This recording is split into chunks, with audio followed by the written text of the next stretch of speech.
हाँ जी, very good afternoon. Welcome to Neev batch and welcome to Ed uncle my dear friends. तो मैं hope you are doing very well और बहुत अच्छे होंगे आप लोग और पढ़ाई भी अच्छी चल रही होगी। मैं होप आप लोग रोज रेगुलर आ रहे हो, वीडियोस को देख रहे हो, उसके लिए थैंक यू सो मच। और पढ़ते रहिए यार, और इसी तरीके से अपना प्यार बरसाते रहिए, है ना। बरसात का मौसम चल रहा है, बारिश हो रही है, तो थोड़ा सा प्यार हम पे भी बरसा दीजिए, कुछ छींटे। तो बस इतना ही चाहिए आपसे और कुछ नहीं चाहिए।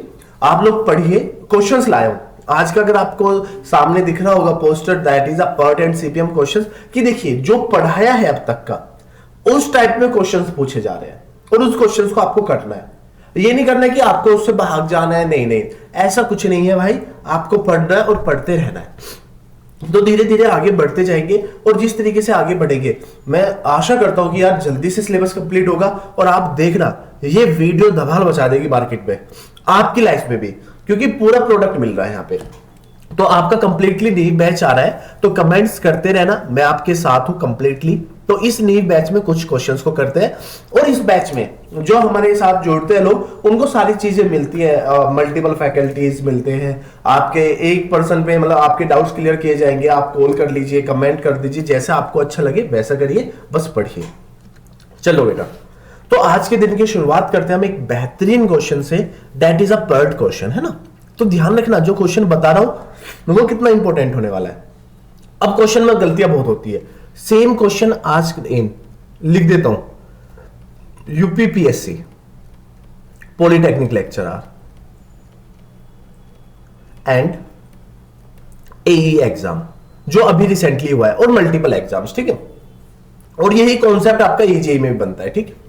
कहता है कि a PERT network has 9 activities on a critical path. सबसे बड़ी बात क्या, क्रिटिकल पाथ। और क्रिटिकल पाथ पे यहां पे कंडीशन लिखना कि अगर क्रिटिकल पाथ कभी भी होगा, चलो वो तो मैं बता चुका हूं ऑलरेडी, इसको छोड़ो क्रिटिकल पाथ को, है ना। तो क्रिटिकल पाथ क्या होता है, जहां पे मैंने डुअल एरो को लगाया था, है ना, इस तरीके से, जहां पे आपका जो आपका स्लैक है एल एस, अरे ये ई आई एल आई, ई जे और एल जे, इन सब की वैल्यू क्या हो जाए, ये दोनों अगर अब माइनस करूं इनको तो zero, E I minus L I zero, E J minus L J zero, तो ये जीरो बन जाएगा। Know the standard deviation H D की बात कर रहा है of each activity on a critical path is 3।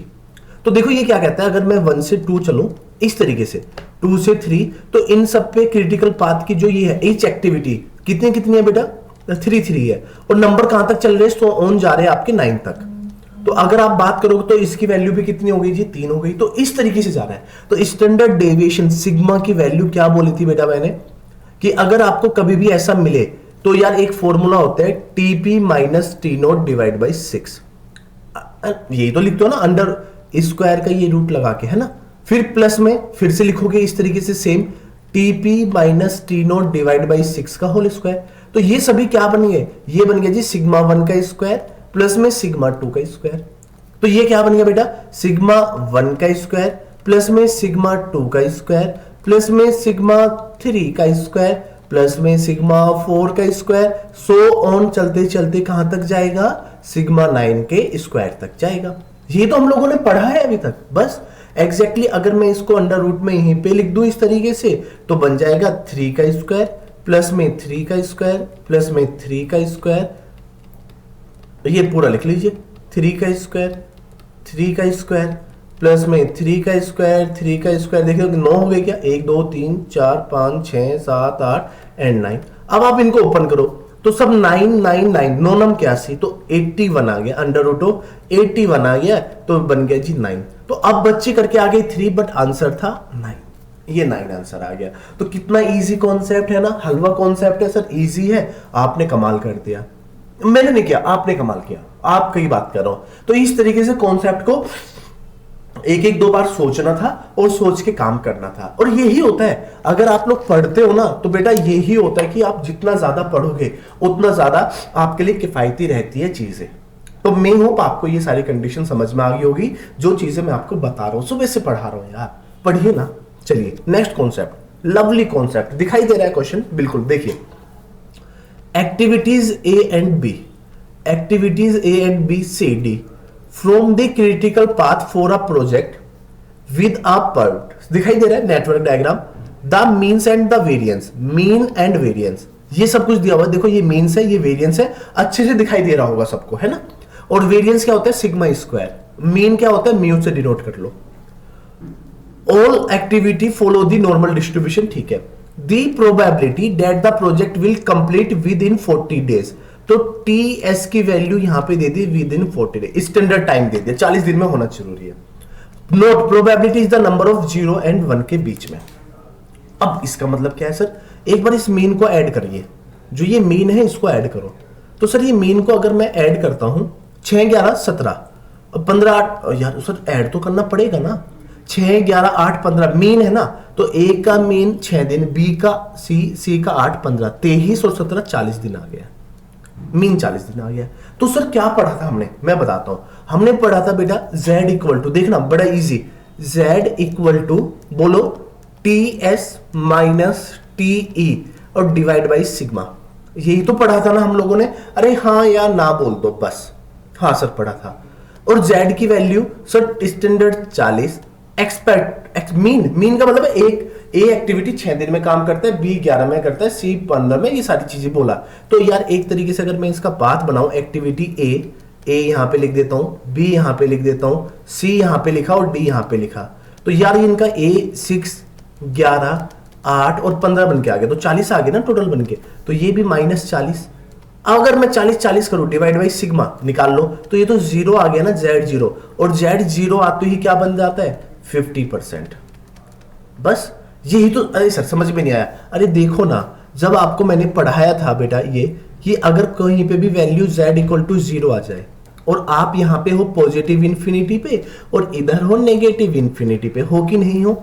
Similarly +-1 +-2 की बात की थी और +-3 की कुछ इस तरीके से बात की थी कि नहीं सर। +-6 68.3%, 95.5% और 99.7% कुछ इस तरीके से बात की थी कि नहीं, बताओ, है ना। अगर z इक्वल टू 0 आ जाए तो बन जाएगा ना 50%, बस ये कॉन्सेप्ट बन गया 50% का। तो z इक्वल टू 0 अगर कभी भी पूछेगा तो प्रोबेबिलिटी हो जाएगी 50%। तो x अब पूछ रहा है वही कि probability that the project will be complete within 40 day, कितनी प्रोबेबिलिटी है, तो आप कहोगे प्रोबेबिलिटी 50% है। कितनी है, 50% है, तो 50% इज योर आंसर। तो पुटअप करके आना था 50%, 50 पुटअप कर देते, आंसर था द प्रोबेबिलिटी इज 50%। बस सिंपल सा कॉन्सेप्ट, हलवा कॉन्सेप्ट मान के चल लो। अब इसमें क्या गलती थी, कुछ भी नहीं, जो पढ़ाया वो ही है, इसके अलावा कुछ नहीं है, ठीक है। अब अगर इसका सिग्मा निकालना तो 9 4 13 26, √26 आ जाता सिग्मा की वैल्यू अगर आप ये करते, 9 4 13 और 9 4 13 26। तो इससे कुछ फर्क नहीं पड़ा हमें, फर्क यहां पे पड़ा है, ठीक है। तो देखिए कितनी जल्दी हो रहा है क्वेश्चन को, देखिए जो पढ़ा, जो हम लोगों ने सीखा, जो हम लोग पढ़ते आ रहे हैं, वो कितनी जल्दी हो गया। तो ये एंड है, यहां पे एंड लिख लेना इसको, एंड है ना। चलिए एंड लिखा हुआ है, the activity of a project, their duration and the precedence relationship are given in the table. Okay, for example in the relationship precedence में कह रहा है कि जो प्रीसीडेंस है relationship x is less than y and z means x is a predecessor of the activity y and z। अगर देखो इस एरो का मतलब क्या कह रहा है कि x ये वाली बात कर रहा है, तो डेट्स मीन जो x है x प्रीडिसीजर है, मतलब y और z x से जनरेट हुए हैं। सिंपल सी बात है, ये वर्ड उसने बोला, इसी वर्ड पे काम करेंगे, ठीक है, यहीं पे ही काम करेंगे, पेजेस को नहीं करते। अब बताओ a इज लेस देन, देखो लिखा हुआ ना a is less then b c d, means a किस किस का प्रीडिसीजर है, b c और d का प्रीडिसीजर है, ठीक है। a तो मतलब कहीं से a जनरेट हुआ होगा, अरे यार कहीं ना कहीं से तो a आया होगा, तो मैंने a लिख दिया। a किस किस का प्रीडिसीजर है बेटा, देखो b का भी है a, ओ माय गॉड, और b किसका e f g का भी है, सर ये है, मैंने कहा c i का भी है। तो सर इस तरीके से घुमा फिरा रखा है कॉन्सेप्ट, मैंने कहा कि घुमा फिराने दो ना, हमारा क्या जा रहा है, आप समझिए चीजों को, हमारा क्या जा रहा है, घुमा फिराने दो। अरे कैल्सी है, कैल्सी रखना साथ में काम आएगा, ठीक है। तो a b c और d, तो अगर मैं ये मानूं, अभी मैं b का मान के चलता हूं, b का मान लिया, ठीक है। अगर मैं c का मान के चलता हूं, c का मान लिया, देखो a b c हो गया, ठीक है। 5-7 डेज को तो बाद में जोड़ेंगे, उसको अलग चीज है।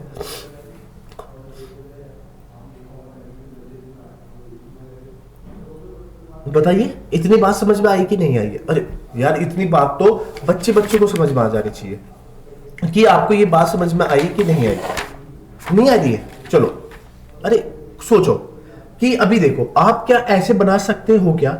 सिंपल सी बात है, क्या आप ऐसे बना सकते हो क्या? नहीं सर, ऐसे तो नहीं बना सकते। फिर कैसे बनाएंगे? ध्यान दीजिए, A is less than B means A predecessor है बी का। ए बी का प्रीडिसीजर है, मैंने बिल्कुल बात मान ली यहां पे। तो आप इसको ए बी की टर्म में मत लिखो। फिर कैसे लिखेंगे? बिल्कुल इजी तरीका देख लो। अगर मैं इसको 1 मान लूं और इसको 2 मान लेता हूं और ये एक्टिविटी निकल के आ गई ए, बच्ची गलती जैसे मैं बता रहा हूं, ए आ गया। फिर सर क्या होगा? Sir B is less than E, और B is less than E, तो बी को मान के चलो यहां से है, बी आपका ये बन के आ गया। ठीक है, ये मैं 3 मान लेता हूं। एक्टिविटी ए हो गई, एक्टिविटी बी हो गई, एक्टिविटी सी पे आते हैं। अब ये सी से, अब देखो चीजें पढ़ाता हूं, बड़ा मुश्किल है, थोड़ा सा डिफिकल्ट कॉन्सेप्ट है, ध्यान से सुनना। ध्यान से एक बार सुन लोगे तो मजा आ जाएगा। ए सी और डी का भी है, देखना सुनना बड़े ध्यान से। ए जो है वो सी और डी का भी है, ए जो है वो सी और डी का भी है। तो अगर सपोज करो मैं डी को यहां पे बना दूं और सी को इस तरीके से बना दूं थोड़ा सा, तो ये 4 बन गया। अरे देखो ना, ये तो डी बन गया ना। तो ए से कौन जनरेट हुआ है? कॉन्सेप्ट को पढ़िए। ए से बी सी डी जनरेट हुआ है, तो बी भी जनरेट हो गया, सी भी जनरेट हो गया और डी भी जनरेट हो गया। अब बी से कौन कौन जनरेट हुआ है? बी से ई एफ जी जनरेट हुआ है, तो बी से एक ई भी जनरेट हुआ है, एक एफ भी जनरेट हुआ है और एक जी भी जनरेट हुआ है। अब आप कॉन्सेप्ट को समझ गए कि बी से ये जनरेट हुआ है। और सी से कौन जनरेट हुआ है? अगर सी सपोज सी से सर आई जनरेट हुआ है। अगर मैं ये बनाता हूं, ठीक है, डी से जनरेट हुआ है जी, तो अगर आप डी से ये रहा, डी से जी भी हो रहा है, ये भी है, तो अब आपके लिए ये तो एक कॉमन पॉइंट बन गया कि भाई इस तरीके से जनरेट होना है। तो इसका मतलब आपको यहां पे क्या यूज करना पड़ेगा बच्चे? एरो का साइन यूज करना पड़ेगा। तो सर अब रफली तो आपने बना दिया, अब इसका ओरिजिनली बना के दिखाते हैं, ठीक है। अब देखिए ये तो रफली बन गया ना, थोड़ा सा टास्क है ये आपके लिए, इजी वाला टास्क है। तो आप क्या करिए, यहां पे एक स्लाइड को ऐड करिए साइड में, ठीक है। तो अब यहां पे बनाइए कि ए से कौन जनरेट हुआ है? सर ए से 2 चीजें जनरेट हुई है। एक जनरेट ए को यहां पे नहीं लिखते, इसको हटाओ ए को पहले। तो 1 है, 1 से जनरेट हुआ है ये एक्टिविटी। सपोज करो ये अरे यार क्या कर रहा हूं मैं अभी आज, देखो यहां से जनरेट हुआ है 2, तो ये तो ए है आपका बेटा। ए से कौन जनरेट हुआ है? सर ए से बी भी जनरेट हुआ है, ए से सी भी जनरेट हुआ है और ए से ही डी जनरेट हुआ है। तो देखो ये तो मैंने बना दिया सर यहाँ पे। कितना इजी हुआ बनाना? कोई प्रॉब्लम है बेटा यहाँ पे? नहीं सर, ये 3 लिख लीजिए थोड़ी देर के लिए, ये 4 लिख लो, मुझे नहीं लगता कि यहाँ पे कोई प्रॉब्लम है, ठीक है। बी से 2 चीजें जनरेट हो रही है, ई एफ जी। क्या क्या जनरेट हो रहा है? ई एफ जी। तो बी से जनरेट हो रहा है बेटा आपका, इधर लिख देता हूं ई, इधर लिख देता हूं एफ और इधर लिख देता हूं जी। सपोज करो ये रहा, ये 2 कंडीशन होगी। सी से कौन जनरेट हो रहा है? आई। सी से जनरेट हो रहा है आई, तो इसको थोड़ा सा आगे बढ़ा लेते हैं। यहां पे इससे जनरेट हो रहा है आई, मुझे नहीं पता कहां पे, ये मैंने यहां पे लिख दिया सी से जनरेट हो रहा है आई, ठीक है। अब आइए डी पे। तो बच्चा डी किस, डी से कौन, ये रहा D. D is a predecessor, मैं लिख देता हूं यहां पे D is a predecessor of G. मतलब जी किससे जनरेट हो रहा है? डी से जनरेट हो रहा है। तो बेटा अगर मैं डी से जनरेट करूं इसको, तो यार जी कहां चला जाएगा? तो इसका मतलब सर अगर आप पीछे देखो, जी तो बी से भी जनरेट हो रहा है, तो इसका मतलब आपको यहां से हटाना पड़ेगा जी। तो फिर मुझे क्या करना पड़ेगा कि देखो जो मैं कर रहा हूं यहां पे कि सर मैं यहां पे लगाऊंगा डमी एक्टिविटी। इस डमी एक्टिविटी और इन दोनों से मिला के कौन जनरेट हो गया? सर जी। इसको 0.5 लिख लो या 6 लिख लो। अभी रुक जाओ, कुछ मत लिखो, है ना। इसको आप अभी ऐसे ही छोड़ दो, ठीक है। ये पॉइंट हुआ आपका, ठीक है। फिर देखो H किससे जनरेट हुआ है? सर E से जनरेट हो रहा है। तो H किससे जनरेट हो रहा है? सर H अगर मैं यहां पे बना दूं H किससे जनरेट हो रहा है? सर E से जनरेट हो रहा है। बस इतना रखिए अभी, है ना, common point. Sir H generate हो गया? मैंने कहा हाँ H जनरेट हो गया। एफ ये रहा एक्टिविटी एफ, तो F is a predecessor of I. Oh my God, F is a predecessor of I, तो ये रहा आई। अरे सर ये तो आप कहां पे लेके आ गए, तो एक काम करते हैं, इस जी को हटा देते हैं यहां पे, है ना, और एफ की जगह पे इसको पुट कर देते हैं, ये रहा एफ। और आई किससे जनरेट हो रहा है सर, इससे जनरेट हो रहा है। दैट्स मीन सर जो सी है, सी भी यहां से टकरा के आई को ही जनरेट कर रहा है, बस ये रहा काउंट सर। तो ये 5 बन गया, ये 6 बन गया, और ये बन गया जी 7। देख लो अब जी क्या है सर, ये रहा जी, जी भी आई से हो रहा है सर, ये रहा, तो जी को भी आई मिला दिया यहां पे ऐसे, ये बन गया जी। लास्ट देखिए एच, एच भी आई से ये हो रहा है जनरेट, तो सर एच भी 5 की जगह पे यहां पे मिला के और यहां पे मिला दो, दैट इज योर एच, रफली डायग्राम। और लास्ट में बच गया सर आई, आई को जो छोड़ दो, ये बन गया जी, ये बन के आ गया आपका कंप्लीटली। अब बताइए कोई प्रॉब्लम यहां से, तो इस तरीके से डमी एक्टिविटी जुड़ गई। तो A B C D E F G H I complete activity बन गई। तो ये एक थोड़ा सा डिफिकल्ट टास्क था, it known as difficult question में आता है, मीडियम में नहीं आता, ये डिफिकल्ट क्वेश्चन में, ऐसा लेवल डिफिकल्टी को बढ़ाता है। तो आप देखिए अगर इस तरीके से आपको समझ में आ जाए, तो इसलिए तो मैंने आपको नेटवर्क डायग्राम बताया था बेटा, कि आपको नेटवर्क डायग्राम पे कुछ इस तरीके से बनाना पड़ता है। तो देखिए ए के साथ क्या थी एक्टिविटी 5, 5 7 10, 7, सी के साथ 10, डी के साथ बेटा, डी के साथ 6, ई के साथ 3, डी के साथ 6, ई के साथ 3, ई, एफ जी 9 7 4 2, 9 7 4 और ये 2 बन गया। पूछा गया क्वेश्चन में, आप क्वेश्चन की लैंग्वेज को पढ़ लो। The time to complete the activity along the critical path, critical path के अलोंग पूछा है, तो देख लो अब यहां पे पढ़ो आराम से। अब कितने रास्ते हैं जाने के, जाने के रास्ते देखिए, अगर मैं जाने के रास्ते देखूं, पहला 1 से 2, 2 से 3, 3 से 5, 5 से 6, 6 से 7। दूसरा रास्ता 1 से 2, 3, 3 से 6, 6 से 7। तीसरा रास्ता 1 से 2, 2 से 3, 3 से डमी लगाया 4, 4 से 6, 6 से 7। एक और रास्ता 1 से 2, 2 से 6, 6 से 7। तो अब आप इन सबको नोट डाउन कर लीजिए। 1 से 2 5 7 12, 12 और 3 12 13 14 15 और 15 6 21, ये बन गया जी 21। दूसरा रास्ता 5 और 7 12, 12 और 11 23, तो अप्रोक्सीमेट 23 आ गया। ये 0, 7 5 12 0, 12 और 7 19 20 और 21 आ गया। 5 और 10 15 16 और 17। अब पूछा कि क्रिटिकल पाथ के थ्रू जाना है, तो बताइए सबसे बड़ा पाथ कौन सा है, 23, that is known as 23 is the answer, 23 is the answer. तो अगर आप इन सभी चीजों को देखोगे तो इज योर क्रिटिकल पाथ, तो प्रोजेक्ट ड्यूरेशन भी ये ही होगी, तो 23 इज द आंसर। तो डिफिकल्ट क्वेश्चन में आता है क्योंकि नेटवर्क डायग्राम इज टिपिकल, मैं लिख देता हूं इसको बेटा, network diagram is typical form, is in typical form, बहुत टिपिकल फॉर्म में दिया हुआ है। तो आपको देखो कितनी अब कहता है कि शायद इजी है, अरे इजी कहां से है, नेटवर्क डायग्राम बनाने में तोते उड़ गए मेरे भी। आप देखो मेरे खुद के तोते उड़ रहे हैं क्योंकि टाइम ले रहा है, तो बच्चे के क्या हाल होगा, तो बच्चा भी तो इजीली नहीं बना पाएगा ना, क्योंकि रफली डायग्राम बनाना जरूरी है, तो 5 से 6 मिनट खा जाएगा ये, तो इसकी प्रैक्टिस होना जरूरी है। तो जितना ज्यादा रफली डायग्राम बनाओगे वो काम करेगा।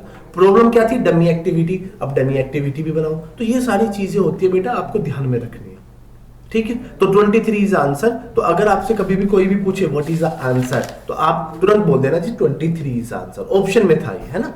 तो A B C D option थे, कट गए नीचे, तो ए बी सी डी के इस तरीके के ऑप्शंस जो मिलते हैं इज अ वेरी इजी है ना। 23, अब 21 भी हो सकता था, नहीं सर ऐसा नहीं होता, आपको समझना पड़ता है, ठीक है। चलिए मैं अब आपको टाइम देता हूं इसके लिए, आप इसको सोल्व करिए प्लीज, आप इसको सोल्व करिए।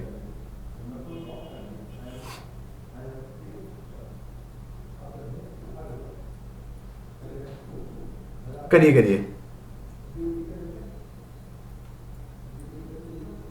अब इसको सोल्व करिए। मुझे लगता है कि ये काफी बेहतरीन कॉन्सेप्ट है, आपके लिए टाइम दे रहा हूं।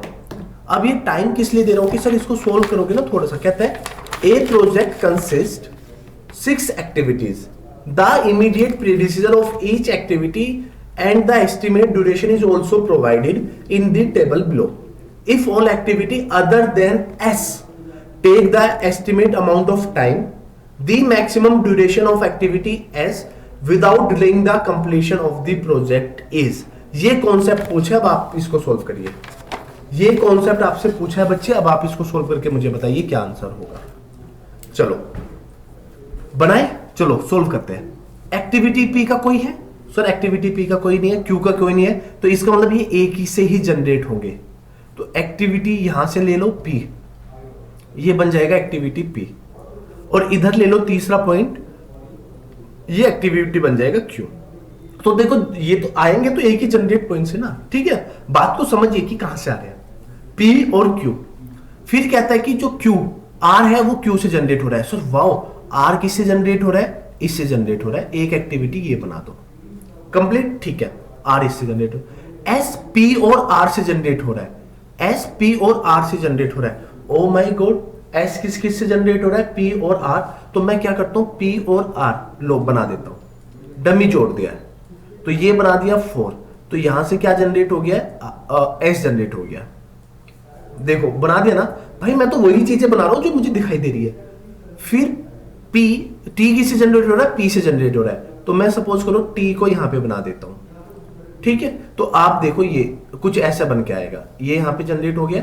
तो आप इसको लिख लीजिए इधर एस, क्योंकि एस और टी से कौन जनरेट हो रहा है बेटा? इसको बना दो 5 और यहां पे बना दो 6, और इन दोनों से जनरेट हो रहा है यू. तो ये बन गया जी आपका. तो पी क्यू आर एस और टी बन गया. बात समझ में आ गई ना, कितना इजी हो गया. तो डायग्राम देखिए 1 से 2 और वहां पे डमी बन गया, और एस टी से बन के यू जनरेट हो गया. तो वाटर लवली कॉन्सेप्ट. और एरो लगाना मत भूलिएगा, बिल्कुल भी एरो लगाना कतई ना भूलिए. तो पी कितने वीक का है बेटा दिया हुआ है? 5 वीक. क्यू कितने वीक का बेटा? 1. आर कितने वीक का बेटा? 2 वीक का. एस कितने वीक का बेटा? 4. और टी कितने वीक का? 6. And you is a 3 week. पूछा क्या है कि भाई the maximum duration of activity S, maximum duration of activity S without delaying the project. तो पूछा क्या है? Without delaying the project completion. पूछा क्या है? कंप्लीशन ऑफ द प्रोजेक्ट पूछा है. मतलब आप प्रोजेक्ट बताइए कैसे होगा. तो अब आप देखिए कैसे बन सकता है. पी टी यू 5 है. अब देखो ऐड करो, 5 6 5 11, और 11 और 3 11 12 13 14 14 डेज. तो पी टी और यू लगा दो तो P2 दिखा ना. All activity other than S take the estimate amount of the time the maximum duration of the activity S without delaying the completion of the project is. तो पूछे project duration क्या हो जाएगी? P2 6 5 11 14, 2 3 और 4 7, 4 5 9 11 12, तो 14 days आ गया. तो answer हो गया जी वीक, 14 वीक्स हो गया. बस आंसर हो गया जी. इस तरीके से आंसर देना था. 14 आंसर आ गया. तो क्रिटिकल पाथ आपका हो गया ये जी. बस सिंपल ना. तो देखिए सिंपलेस्ट से सिंपलेस्ट मेथड करा रहा हूं ताकि आपको ये ना लगे एक भी स्टूडेंट को कि हाँ यार सर ने मजाक नहीं किया, जो पढ़ा है वही है, देख लीजिए, और गेट का ही है. तो इस तरीके से 14 वीक था. तो मुझे लगा ये काफी ज्यादा ईजी है, इसको बनाइए. चलो, the arc length of the directed graph of the project are in the figure. The shortest path length from node 1 to 6, 1 से 6 तक का बताना है शॉर्टेस्ट पाथ. अब देखिए घुमा दिया, वर्ड लिखा है शॉर्टेस्ट, ठीक है, शॉर्टेस्ट पाथ लिखा है. करो, सोल्व करो. मैं तो कहता हूं कि जितना अच्छे से सोल्व कर सकते करिए. अब कैसे करोगे मुझे नहीं पता. 1 से 2 तक की बात कर, 1 से 6 तक की बात ध्यान से सुनना कैसे कर सकते हैं. तो देखो 6 तक पहुंचने का तरीका देखो, 1 से 2 जा सकता हूं, 2 से 4 जा सकता हूं, और 4 से 6 जा सकता हूं, ठीक है. दूसरा रास्ता 1 से 2 जा सकता हूं, 2 से 3 जा सकता हूं, 3 से 5 जा सकता हूं, और 5 से 6 जा सकता हूं. तो रास्ता ढूंढे, 1 से 2 जा सकता हूं, 2 से 5 जा सकता हूं, 5 से 6 जा सकता हूं, या फिर 1 से 2 जा सकता हूं, 2 से 5 जा सकता हूं, 5 से 4 जा, मतलब 5 से 4 पहुंचा दिया ना इसने, 4 और 6. ऐसा होता नहीं कि 5 से 4 पहुंचा दो, ठीक है ना. ये मुझे लगता है कि क्वेश्चन में कोई ना कोई मिस्टेक होगी, 4 से 5 होगा. एक बार चेक करना, नहीं क्वेश्चन में यही था, है ना. हाँ, तो मैंने भी बहुत सोचा कि यार ये ऐसा होगा क्या, तो ध्यान रखिए. तो इस तरीके से पूछा है. फिर 1 से 2, 2 से 3, 1 से 3, आप यहां से भी जा सकते हो 1 से 3, 3 से 5, 5 से 6, इस तरीके से जाइए। और कोई तरीका 1 से 2, 2 से 3 ऐसे, तो काफी ज्यादा रास्ते बन गए आपके। तो 1 से 2 पहले जाओ, 2 4 2 2 4 2 6, तो 4 5 6 7 8 बन गया ये। Oh my God, shortest length पूछा है, ठीक है, शॉर्टेस्ट का ये बन गया। फिर पूछा कितना है, अब 1 से 2 2 3 3 6 2 3 3 6 6 4 10। ओके, फिर एक कौन सा पूछा है, तो 1 से 3 4 4 8 9 10 11 12 4 4 11। 1 से 2 ये रहा, 1 से 2 1 से 2 देखो 1 से 2 1 से 2 2 2 4 और 5 से 6 2 2 4 4 4 8, ये बन गया आपका। अरे यार 2 2 2 4 4 4 8 बन गया। फिर 1 से 2 2 2 4 5 6 7 बन गया है, ठीक है। फिर 1 से 3 1 से 3 4 4 और 3 7 7 और 4 11। अरे ये तो है ना, 1 से 3 3 से 5 5 से 6 है ना, हाँ, तो 4 4 4 8 11, अरे हो गया, ये बन गया जी। अब पूछा क्या है, the arc length of the directed graph of the project are shown in the figure, ठीक है। अगर ये पूछे तो क्या पूछा, the shortest path length from.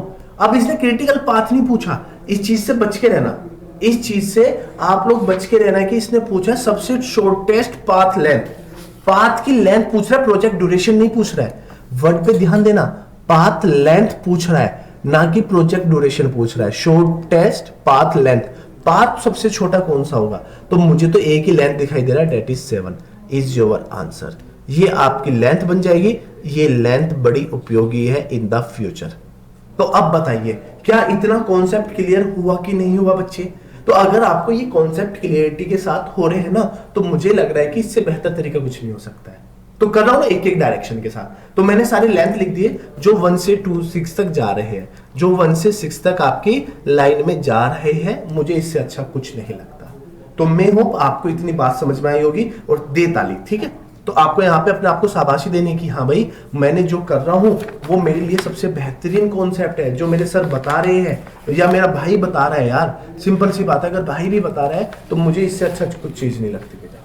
चलो next question, a project start with an activity. देखिए आपके कमेंट्स दिख रहे हैं बस, a project start with the activity A and end with activity F. The precedence relation and the duration of the activity are as per the following term। अब कहता है minimum project completion time, एक word ये है, एक word ये कि shortest path length. Path length बताइए, आपको अपने घर से स्कूल जाना है ना, घर से स्कूल गए 2 रास्ते हैं, तो पाथ लेंथ सबसे छोटी है। पूछ रहा है minimum completion project time, minimum कम से कम समय, वो लेंथ थी की दूरी बताइए, ये है। अब बच्चा देखो क्या गलती करेगा, एक्टिविटी ए कहां से जनरेट हुई, सर मालूम नहीं। अगर मालूम नहीं है तो लिख दो इस तरीके से, ए करो, सोल्व करो। बी कहां से जनरेट हुआ है सर, ए से, तो बी को यहां पे लिख दो। सी जनरेट किससे हुआ है सर, इससे हुआ है, सी को यहां पे लिख दो, ऐसे लिख दो। बी सी, तो ये 3 लिख दो, ये 4 लिख दो। डी किससे जनरेट हुआ है सर, वो माय गॉड, डी किससे जनरेट हुआ है, बी से जनरेट हुआ है, तो डी को यहां पे लिख दो। सी ई किससे जनरेट हुआ है, ई जनरेट हुआ है सी से, तो ये लिख दो ई। और एफ किससे जनरेट हो रहा है बेटा, डी और ई के मिला के, बिल्कुल ये आपका एफ बन गया, ये बन गया जी 6। अब जाने का तरीका देखो, आपको 1 से 2 जाना है, 2 से 3 जाओगे, 3 से 5 जाओगे, और 5 से 6 जाओगे। ये तो तरीका है ना एक्टिव वहां तक। और दूसरा रास्ता कौन सा है, आप 1 से 2 जाओगे, 2 से 4 जाओगे, 4 से 5 जाओगे, 5 से 6 जाओगे। अब ऐड करिए 4, आप इसको 4 लिख लो यहाँ पे, बी के साथ 3 लिखिए प्लीज, और डी के साथ 14 लिखिए, और एफ के साथ लिखिए 9। बच गया सी के साथ लिखिए 7, और ई के साथ लिखिए 4। तो 1 2 4 और 3 7, 7 और 14 21, और ये बन गया 30। दूसरा रास्ता 4 और 7 11, 11 और 13 24, ये बन गया। अब ये 2 क्वेश्चन बन के आ गए यहां से। अब बच्चे के पास आंसर है 2 कि सर 30 लिखो कि 24 लिखो। Sir minimum project completion time लिखा है, अब ये कह रहा है कि 24 ही है। अब पीछे वाला बच्चा पीछे जाएगा, देख लो कमेंट बॉक्स वालों, देख लो, मैं आपके कमेंट्स पढ़ रहा हूं, ठीक है, गलत कर रहे हो। तो क्या कह रहा है कि भाई 7 सर वो शॉर्टेस्ट लेंथ थी, मिनिमम प्रोजेक्ट ड्यूरेशन नहीं है, शॉर्टेस्ट लेंथ थी, इसलिए शॉर्टेस्ट लेंथ के हिसाब से लेंथ मेजर की। कहता है कि minimum projection completion time, minimum से मिनिमम, एक कहेगा सर 30, एक कहेगा 24। बेटा एक चीज बताइए, आपको मैं अब तक क्या पढ़ाता रहा हूं कि भाई आप इस पाथ के थ्रू जब जाओगे तो आपका पूरा टाइम होगा। तो आपसे पूछा एक ने कहा 24, तो आंसर होगा 30। सर क्यों? यहां पे तो मिनिमम वर्ड बोला है। बेटा मिनिमम बोला बेशक हो, ये कहता है कि प्रोजेक्ट कंप्लीशन टाइम बताइए। मिनिमम का मतलब क्रिटिकल पाथ की बात कर रहा है, तो critical path in the sense जो मैक्सिमम टाइम क्रिएट कर रहा है, तो मैक्सिमम टाइम के हिसाब से 30 आंसर हो जाएगा। ठीक है, तो ये मैक्सिमम भी मत लिखिए, आप इसको लिखिए। तो मिनिमम प्रोजेक्ट ड्यूरेशन, तो क्रिटिकल पाथ, तो मैंने फिर बोला ना वही क्रिटिकल पाथ, अगर आप इसका क्रिटिकल पाथ फाइंड आउट करोगे तो 30 आएगा। तो क्रिटिकल पाथ निकालना जरूरी है। तो सबसे जरूरी चीज यहां पे क्या है बच्चे?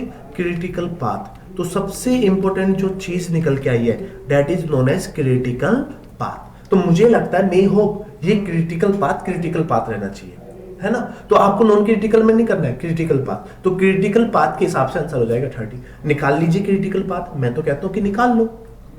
तो क्रिटिकल पाथ से आप कर लीजिए, तो आप क्रिटिकल पाथ फाइंड आउट करोगे तो 30 ही आएगा। जब 30 आएगा तो यार कर लेंगे, तो आंसर 30। तो मिनिमम का मतलब डर मत जाना कि सर मिनिमम का मतलब 24, नहीं, क्रिटिकल पाथ। तो critical path should be in the language of 30। तो 30 के हिसाब से क्रिटिकल पाथ ये बन के आ गया, करेक्ट। चलिए यहां तो क्वेश्चन कंप्लीट हो गया क्या? Oh wow, question has been completed now. कोई no problem, I have a new questions ना फॉर यू। मेरे पास क्वेश्चंस की कमी नहीं है, ठीक है। चलिए एक क्वेश्चन लिखिए, मैं क्वेश्चन लाया हूं। हाँ जी बताओ, ठीक है, फोन में देख लेते हैं। चलो क्वेश्चन क्या है, क्वेश्चन देखिए। अगर देखिए क्वेश्चन देखो, क्वेश्चन दे दूं एक्टिविटी के हिसाब से दे दूं या जैसे भी आप बोलो, ठीक है, फंसाने वाला नहीं दूंगा, ठीक है। चलो एक कॉन्सेप्ट देता हूं ताकि आप लोग बताओगे। देखो ये क्वेश्चन लिखिए, the predecessor activity, the precedence activity relation in, छोड़िए आपको क्या बताना है, इन, इसको छोड़िए, फाइंड, मैं लिख ही देता हूं ना, इसको छोड़िए, find total float, find total float of activity E, of activity E and F. देखिए टोटल फ्लोट की बात कर रहे हैं, तो यहां पे लिखिए एक्टिविटी, इस तरफ लिखिए बच्चे ड्यूरेशन बीच में, और नहीं ड्यूरेशन को छोड़िए, प्रीडिसीजर लिखिए इधर, प्रीडिसेसर, और इस तरफ लिखिए ड्यूरेशन। अब आपके लिए देखिए कितना इजी हो जाएगा। और एक्टिविटी लिखिए यहां पे, activity A B C D E F and G. Predecessor इसका कुछ नहीं है, इसका कुछ नहीं होगा, इसका ए होगा, इसका बी होगा, इसका सी होगा, इसका सी होगा, और लास्ट वाली का डी और ई होगा। ड्यूरेशन लिख लीजिए 2 4 2 3 2 4 5। अब ये आपकी ड्यूरेशन होगी 5 इज अ 5, 8 नहीं है, 5 है, 5 है। 8 होता है तो ऐसे बनाता हूं, ठीक है। तो 8 इस तरीके से होता है, 5 ये है। अब आपको अब देखिए फाइंड द टोटल फ्लोट, और पढ़ा चुका हूं ना टोटल फ्लोट के बारे में, ये कॉन्सेप्ट है आपका टोटल फ्लोट बच्चे। अब आप इसको फाइंड आउट करके बताइए, जल्दी से फटाफट बताइए मुझे। अब आप इसका आंसर बताइए, what is the float value. चलो अभी स्टार्ट हो जाइए भैया। अब मैं इसके अंदर आपको कुछ भी नहीं बताऊंगा, अब आप इसको बताइए कि क्या हो जाएगा, ठीक है। जल्दी से बताओ, फटाफट बताओ, मुझे तो आंसर चाहिए, और आंसर के बिना मैं काम नहीं करता, क्योंकि कॉन्सेप्ट ये टोटल फ्लोट के बारे में मैं ऑलरेडी आपको बता चुका हूं। और अगर मैं उनको बता रहा हूं ना बेटा, यार आपके लिए एक फायदेमंद चीज है ना, आपको करना है जितना जल्दी हो सकता है। चलो अब आपको सोल्व करना है, वीडियो को पॉज करना है, इसलिए तो ऑनलाइन का फायदा है कि जल्दी जल्दी हो जाती है चीजें, आप वीडियो को पॉज कर सकते हो, काम कर सकते हैं, करेक्ट ना। चलो ए और बी तो कहीं से जनरेट नहीं हुए, तो इसका मतलब ए और बी तो कहीं से भी जनरेट हो सकते हैं। बच्चे ने कहा, मैंने कहा कि हाँ सर ए और बी तो एक ही ताल्लुकात से होंगे, मैंने कहा बिल्कुल होंगे। तो एक तरफ ए लिख दो, मैंने कहा लिख दिया। एक तरफ कहा कि बी लिख दो, मैंने कहा कि ये लिख दिया। एक तरफ बी लिख दो, ये तो 1 लिख दो, 2 लिख दो, 3 लिख दो। A B C D short, अच्छा स्मॉल में क्या, ठीक है ठीक है, ऐसे लिख लो है ना, फिर स्मॉल में लिख लीजिए ए बी। अब देखो जो सी है वो ए से जनरेट हुआ है, जो सी है वो ए से जनरेट हुआ है, ये रहा सी जो जनरेट हुआ है ये हुआ है इससे, और जो आपका डी है वो बी से जनरेट हुआ है, दैट इज योर बी, ये डी लिख दिया, दिस इक्वेशन इज नॉट, ये 5 हो गया, ठीक है।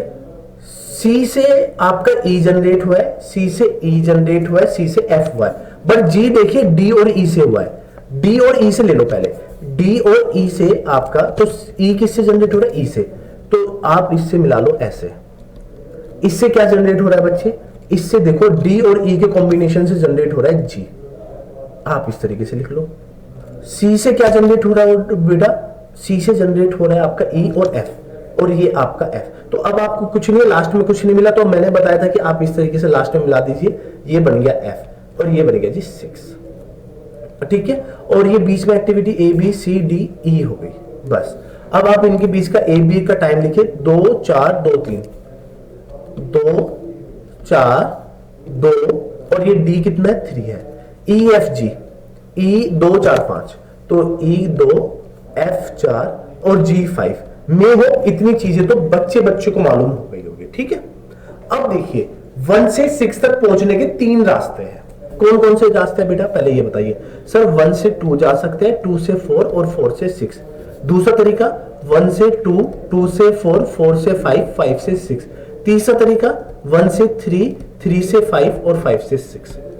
तो अब देखो मैं इसको क्या करता हूं, 2 2 4, 4 4 8, 2 2 2 6 और 5 11, 4 और 3 7 और 5 12, इस तरीके से बन गया है।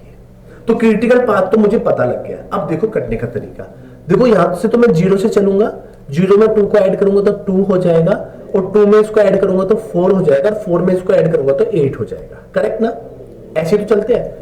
अगर ये 2 4, 4 में 2 ऐड करूंगा तो 6 हो जाएगा। अब इधर से ये 4, ये 4 बनेगा, ये 3 आएगा तो ये 7 बनेगा। अब बताइए मैं इन दोनों में से किसको सिलेक्ट करूं, तो सर आप 7 को सिलेक्ट करोगे, तो 7 को सिलेक्ट करूंगा तो ये आगे जाके कितना हो जाएगा, 12 हो जाएगा, करेक्ट ना। तो नेक्स्ट पॉइंट, टोटल फ्लोट का फॉर्मूला क्या होता है बच्चे, अगर टोटल फ्लोट का फॉर्मूला लगाओ तो सर LJ माइनस EI, और इनके साथ क्या लिख सकते हैं, माइनस TIJ, या फिर कैसे लिख सकते हैं बच्चे, LJ माइनस EI प्लस में TIJ, इस तरीके से लिख सकते हैं। तो टोटल फ्लोट हम कौन सी एक्टिविटी के लिए निकाल रहे हैं, E के लिए निकाल रहे हैं। तो अब मैं सबसे पहले E के लिए निकालता हूं, तो E है ना, अब यहां पे सिलेक्ट हो गया, तो अब बताइए LJ क्या लेंगे, 6 लेंगे कि 7 लेंगे, सर जो मैक्सिमम होगा वही तो लेंगे ना, बिल्कुल एग्जैक्टली जो मैक्सिमम होगा 7 है, क्या है जी 7 है, तो ये रहा 7, सिंपल सी बात है ना, सिंपल सी बात है भाई 7 है, ठीक है। क्योंकि मैं किसकी बात कर रहा हूं, LJ, सर समझ में नहीं आया, समझ में नहीं आया तो इसको हटाओ, सर ये क्या है, ये तो आपने बताया। अब वापस चलते हैं, अब मैं इसको थोड़ा सा रब कर दूं साइन को, जहां जहां आपने लिखा है इसको यहाँ पे कितना लिख देता हूँ, 7 लिख देता हूँ अभी फिलहाल, है ना, येलो पेन से, प्लीज येलो से लिखना। अब वापिस आ रहे हैं, वापिस आने वाला भी तो लिखेंगे, तो ये 12 हो जाएगा, 12 में से 5 गया तो ये 7 बच जाएगा। ये कौन सा बेटा, LST वाला, LFT वाला है ना, LJ वाला, ये बन गया। अब इधर जाएंगे तो 12 में से 4 गए, कितने बचेंगे, 8 बचेंगे, ऐसे तो बचेंगे ना, अरे सर कैसे बचेंगे, कैसी बात कर रहे हो, 7 में से 2 गए, 5 बचे। अब यहाँ पे सबसे स्मॉलेस्ट कौन है सर, 5 है, तो किसको सिलेक्ट करेंगे यहाँ पे सर, इसमें से 5 को करेंगे। 5 में से 2 गया 3, और 3 में से 2 गया 1, तो 7 में से, अब इधर देखो 7 में से 3 गए 4, और 4 में से 4 गया तो 0, किसको सिलेक्ट करेंगे 0। तो क्रिटिकल पाथ तो यही बन गया ना, देखो ये बन गया क्रिटिकल पाथ, ये बन गया, ये बन गया। अब ये बताइए, ये एक्टिविटी E है, अब देखो एक्टिविटी E कहां पे, ये रही, ध्यान से देखना, एक्टिविटी E ये बनी हुई है, एक्टिविटी E। एक्टिविटी E पे EI और LI गिवन है, EJ और LJ गिवन है, जो दोनों की वैल्यू है 7 और 7। EI की वैल्यू कितनी है बेटा यहाँ पे 4, और LI की वैल्यू है 5, ये 2 टर्म मिल गई एक्टिविटी E। तो एक्टिविटी E में LJ कितना हो जाएगा 7, माइनस EI कितना है बेटा 4, माइनस 4, प्लस में TIJ कितना है बेटा 2, तो 2 4 ये कितना बन गया बेटा 7 माइनस 6, और ये कितना बन गया जी 1 बन गया। तो आंसर आ गया 1। अब एक्टिविटी एफ के बारे में बात करते हैं, जो लास्ट एक्टिविटी है एफ। एफ ये रही, एफ के बारे में बात करते हैं। तो एफ ये रखा है, तो अब यहां पे एक पंगा है, वही पंगा एफ के लिए एल की वैल्यू कितनी है, ये लिख देता हूं मैं यहां पे, ये एफ में देखिए ई और इधर क्या लिखा बेटा एल। तो ई एल दोनों की वैल्यू कितनी है, 12 है और 12 है। इधर देखो ई आई की वैल्यू कितनी है, 4 और 5, 4 है और एल आई की वैल्यू 5 है। और एफ एक्टिविटी की ड्यूरेशन कितनी है बेटा, 4 है बस। तो कितना हो गया, 12 माइनस कितना हो जाएगा बेटा, ये तो 4 है, प्लस 4 इधर लिखो, ई आई की वैल्यू 4, तो 8 हो गया। तो 12 माइनस 8 इज इक्वल टू 4, तो ई 1 हो गया और 4 हो गया, दैट इज द आंसर। इस तरीके से आंसर से निकालते हैं। तो मैं होप आपको जो ये कॉन्सेप्ट बता रहा था तब से, भाई ई आई, टोटल फ्लोट, फ्री फ्लोट, ये निकाल लो, ये निकाल लो। तो परसों की क्लास में यार इतना करा चुका था कि बच्चा पागल हो गया कि यार सर जो कराया बड़ा मजा आया। बस मजा आना बहुत जरूरी है, सिंपली सी बात है, मजा नहीं आएगा तो कुछ नहीं आएगा। तो मैं होप इतनी बात समझ में आई होगी बच्चा लोगों। तो आपको क्या करना है, हमारा जो टेलीग्राम चैनल यूट्यूब, क्योंकि यहाँ पे टाइम अपडेट होता रहता है, टाइम प्लस में आपकी इंफॉर्मेशंस के साथ साथ काफी बहुत सारी चीजें आपकी ऐड होती रहती है। और यहाँ पे जो लेक्चर्स चल रहे हैं उनकी जो पीडीएफ है और पीडीएफ के साथ साथ लिंक्स है वो आपके शेयर होते रहते हैं। तो जाइए हमारे साथ जुड़िए गेट की तैयारी। तो मैं होप आपको ये लेक्चर काफी प्यारा लगा होगा और इसी लेक्चर्स की मतलब ये लेक्चर इतने अच्छे हैं तो आप हमसे कांटेक्ट कर सकते हो। अगर आपको कोई भी प्रॉब्लम है बच्चे, तो ये मैं सारी चीजें आपको बता चुका हूं ऑलरेडी, तो आप हमसे कांटेक्ट कर सकते हो, हमारी वेबसाइट से सपोर्ट कर सकते हो। और सबसे पहले बेल आइकन का जो सब्सक्राइब बटन है उसको प्रेस करना मत भूलिए। इसके अलावा जो भी है देखिए, डाउट्स है, ऐप है हमारी, खुद एक ऐप है, उस ऐप पे जाइए, वहां पे जाके आपको मिल जाएगा। तो ऐप पे आपको डाउट्स वगैरह सब कुछ मिल जाएंगे, इजीली मिल जाएंगे। तो आप लोग हमारे से कांटेक्ट कर सकते हो और बेल आइकन का प्रेस करके सब्सक्राइब कर लीजिए। इसके अलावा अगर आपको कुछ नहीं मिल रहा तो आपका जो हमारा है ना, जो आपका डिस्क्रिप्शन बॉक्स है, जो आपका डिस्क्रिप्शन बॉक्स है, इसी वीडियो के लिंक के नीचे डिस्क्रिप्शन लिखा है, उस पर क्लिक करिए, वहां पे आपको सारे लिंक अवेलेबल हो जाएंगे। तो आप जुड़िए जल्दी से। तो 12 PM पे आप जुड़ते रहिए मेरे साथ एवरी डे। तो मैं आपको मिलता हूँ न्यू कॉन्सेप्ट के साथ। पढ़िए, आगे बढ़िए, तभी आप लोग आगे बढ़ोगे। तो आज की क्लास से मैं यहीं पे विदा लेता हूं। Thank you so much. पढ़ते रहिए, बढ़ते रहिए। जय हिंद।